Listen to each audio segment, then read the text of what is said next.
ভোলায় আজকের পত্রিকার পাঠক বন্ধুর কমিটি গঠন উপলক্ষে আলোচনা ও মতবিনিময় সভা অনুষ্ঠিত হয়েছে। ৬ সেপ্টেম্বর সকালে ভোলা প্রেস ক্লাবে আজকের পত্রিকার জেলা প্রতিনিধি ও পাঠক বন্ধুর ভোলা জেলা সমন্বয়ক মোহাম্মদ সাইফুল ইসলাম আকাশের সভাপতিত্বে এ আলোচনা ও মতবিনিময় সভা অনুষ্ঠিত হয়। আজকের পত্রিকার শুধু পাঠক বন্ধুদের জন্য একটা পাতাই বের হয়।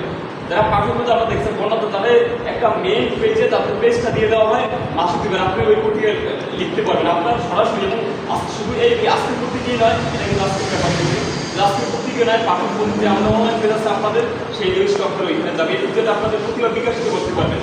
বৈষম্য বিরোধী ছাত্র আন্দোলনে নিহতদের স্মরণে ১ মিনিট নীরবতা পালনের মাধ্যমে অনুষ্ঠান শুরু হয়। অনুষ্ঠানে ভার্চুয়ালি যুক্ত হয়ে স্বাগত বক্তব্য প্রদান করেন পাঠক বন্ধুর কেন্দ্রীয় সমন্বয়ক ও আজকের পত্রিকার সহসম্পাদক মোহাম্মদ আব্দুর রাজ্জাক।